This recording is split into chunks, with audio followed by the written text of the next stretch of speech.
অসাধারণ একটি রেসিপির সাথে দেখা করলাম। এই রকম ধরনের রেসিপি যদি সন্ধ্যাবেলা টিফিনের সাথে থাকে তাহলে আমার মনে হয় বাইরের রেস্টুরেন্টের আর দরকার নেই। কি করে কিভাবে এই কচুরিটা বানালাম চলুন তো দেখে নেওয়া যাক। একটু মন দিয়ে দেখলেই অসাধারণ একটি রেস্টুরেন্টের মতন কচুরি বাইরে দিয়েই তৈরি হয়ে যাবে, তাই না? নমস্কার বন্ধুরা, শুভ সন্ধ্যা। আমি সুধা, আপনারা দেখছেন সুধার রান্নাঘর। তো আবারও চলে আসলাম নতুন ধরনের একটি টেস্টি খাবার নিয়ে সন্ধ্যার জন্যে। তো সন্ধ্যায় এই রেসিপিটা তৈরি করব চিকেন দিয়ে। তো কেমন লাগে অবশ্যই কিন্তু কমেন্টে জানাবেন খেয়ে দেখে। আর আমার চ্যানেলে যদি নতুন হয়ে থাকেন চ্যানেলগুলো সাবস্ক্রাইবার করবেন, যারা ইউটিউব থেকে দেখছেন চ্যানেলটি সাবস্ক্রাইবার করবেন, যারা ফেসবুক থেকে দেখছেন পেজটিকে ফলো করে পাশে থাকবেন। তো এই চ্যানেলে একটি নাম্বার দেওয়া থাকবে, যদি কারো হোম ডেলিভারি প্রয়োজন পড়ে বাড়িতে অবশ্যই ওই নাম্বারের সাথে কন্ট্যাক্ট করতে পারেন। অবশ্যই আমি দেওয়ার চেষ্টা করব। আর চলুন দেখে নিন। চলুন, এখানে একটা থালা নিয়ে নিচ্ছি, থালাতে ময়দা নিয়ে নিচ্ছি। যতটা আমি করব সেই অনুযায়ী আমি ময়দা নিয়ে নিচ্ছি, আমার বেশি দরকার নেই। এই ময়দার ভিতরে আমি এবার একটু লবণ দিয়ে দেব, একটু রিফাইন অয়েল দেব, একটুখানি। এর মধ্যে দিয়ে দেব চিনি, 2 চামচ দিলাম। উপকরণগুলো আমি সব হাত দিয়ে দিয়ে মিক্স করে নিচ্ছি। এরকম ভালো করে একটু মিশিয়ে নিতে হবে। আর এটা কিন্তু ময়দাতেই করতে হবে, অন্য কোনো কিছুতে করা যাবে না। বা আটাতে করবে অনেকে ভাববে অতটা টেস্ট হবে না, ময়দাতে যতটা টেস্ট হবে। এবার অল্প অল্প জল দিয়ে একটা নরম ডো তৈরি করব। এই যে আমার ডোটা মাখা হয়ে গেছে। এর মধ্যে একটুখানি রিফাইন অয়েল দেব,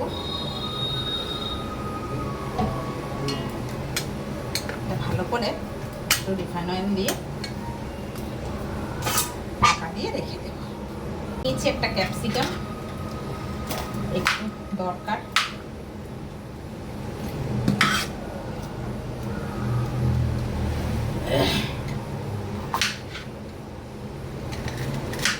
ছোট ছোট করে কেটে নেব।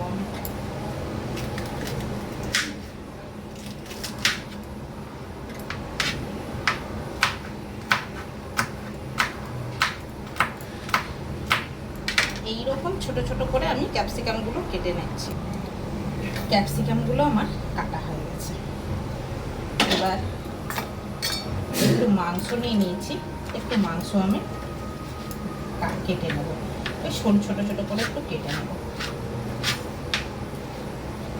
চিকেন নিয়ে নিয়েছি একটু, এই বোনলেস চিকেনটা ঠিক এরকমভাবে কেটে নিতে হবে। চিকেনগুলো ঠিক এইরকম করে করে আমি কেটে নিয়েছি। যে কিমা করেছি সেটাও কিন্তু আমি করিনি বন্ধুরা, এরকম করে কেটে নিয়েছি।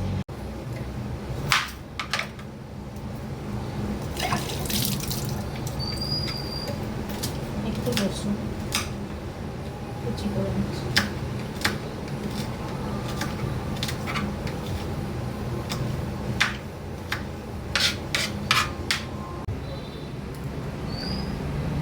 কড়া বসিয়ে দিয়েছি, তেল দিয়ে দিচ্ছি কড়াতে। তেলটা গরম হয়ে গেছে, কুচনো রসুনটা দিয়ে দিচ্ছি। দিয়ে দিচ্ছি কিছুটা পেঁয়াজ, এই 3টার মতন এখানে পেঁয়াজ আছে। এবার এর মধ্যে দিয়ে দেব একটুখানি লবণ।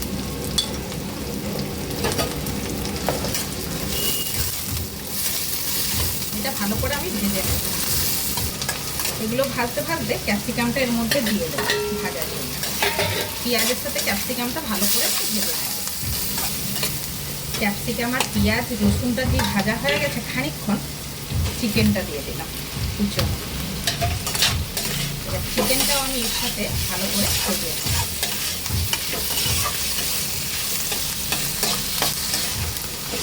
এর মধ্যে কিছু জিনিস দেব, যেরকম দিয়ে দেবো একটুখানি ধনে গুঁড়ো। একদম ঘরোয়া পদ্ধতিতে আমি রান্না করছি বন্ধুরা, খেতে কিন্তু একদম দোকানের মতন হবে এই রেসিপিটা। আপনারা একবার বাড়িতে আমার মতো করে তৈরি করে দেখতে পারেন, আশা করি ভালো লাগবে। ঘরোয়া যে সমস্ত হাতের কাছে মশলাগুলো থাকে সেগুলো দিয়েই কিন্তু একটা সুস্বাদু রান্না হয়ে যাবে। কাঁচা লঙ্কাও এর মধ্যে অ্যাড করতে পারেন, আমি গুঁড়ো লঙ্কাটাই দিলাম শুধু। হলুদ গুঁড়ো, লঙ্কা গুঁড়ো, ধনে গুঁড়ো, জিরে গুঁড়ো, এর মধ্যে এবার স্বাদ অনুযায়ী লবণ দেব। স্বাদ অনুযায়ী লবণ দিয়ে দিলাম। এবার এটা আমি কষাবো। এই যে চিকেনটা থেকে জলটা বেরোবে, এই জলটা দিয়ে আমি কষাবো। গ্যাসটা একটু আমি সিম করে দেবো।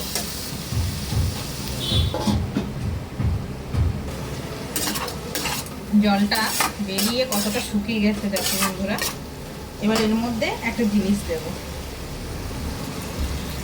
এর মধ্যে দিয়ে দেব একটু টমেটো সস, এর সাথে দিয়ে দেব 2 চামচের মতো চিনি।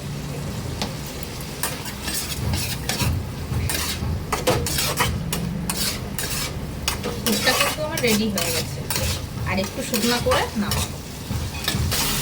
পুরটা কিন্তু আমার হয়ে গেছে, আমি এবার প্লেটে তুলে ঠান্ডা করতে দেবো। কত সুন্দর হয়েছে দেখুন, একটু ছড়িয়ে দেবো, ঠান্ডা করবো। কত সুন্দর নরম হয়ে গেছে দেখুন বন্ধুরা, এত সুন্দর নরম হয়েছে, এই যে ঢুকে যাচ্ছে। এইরকম নরম করেই মাখতে হবে, একটু এরকম করে ভালো করে আবার ঠেসে নিতে হবে, যেহেতু তেলটা দেওয়া ছিল যার জন্য এটা একটু ঠেসে নিতে হবে এরকম করে করে। দেখুন কটা লেচি হয়েছে, এই যে এখানে রেখেছিলাম পুরটা।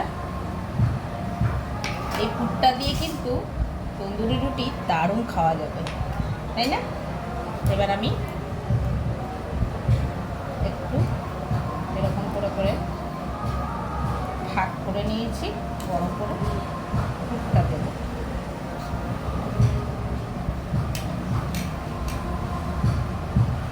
এরকম করে করে একটু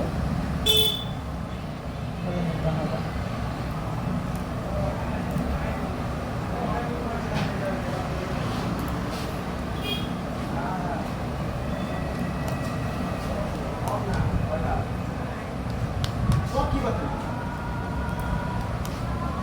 করে করে একটা তৈরি হয়ে যাবে। এরকম একটু এই গর্তর মতো করে নিতে হবে, বেশি গর্ত করা যাবে না, কিন্তু পুরটা বুঝে শুনে দিতে হবে।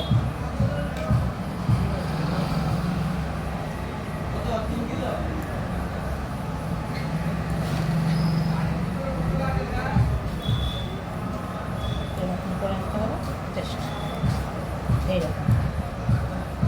ব্যাস, ক্যাপসিকাম দিয়ে পুর ভরা কচুরি কিন্তু রেডি। এইরকম করে করে করে নেব। আমার কিন্তু কচুরিগুলো রেডি হয়ে গেছে। চলুন, এই তেল বসিয়ে দিয়েছি গরম করতে। তেলটা কতটা কি গরম হবে, কতটা টেম্পারেচারে থাকলে আমি কচুরিগুলো দেব সেটা আমি দেখিয়ে দেবো। হালকা যখন তাপ উঠবে এরকম একটা একটা করে কচুরি ছেড়ে দিতে হবে এরকমভাবে।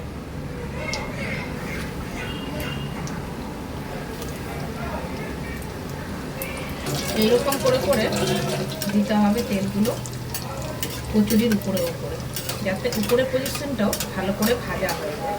আর এখন কিন্তু মোটে উল্টানো যাবে না, গ্যাসটা কমিয়ে দিতে হবে খানিকটা, কারণ ভিতর থেকে না হলে কাঁচা রয়ে যাবে।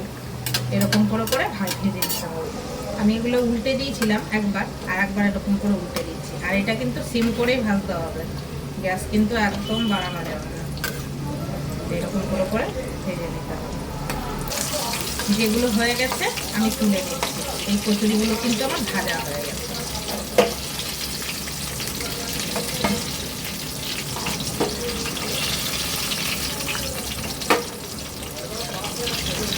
এগুলো ভাজা হয়ে গেছে, তুলে নিলাম, ফিরে আসছি। রেসিপিটা তো দেখলেন কচুরির, আর লুকটা দেখুন। আমি ডেকোরেশনটা করেছি সস দিয়ে। কেমন লাগলো অবশ্যই কমেন্টে জানাবেন। এইটা হচ্ছে ক্যাপসিকাম চিকেন দিয়ে পুর ভরা কচুরি, একদম নতুনত্ব একটি রেসিপি। আজকের মতো বিদায় নিয়ে নিলাম বন্ধুরা, বাই বাই।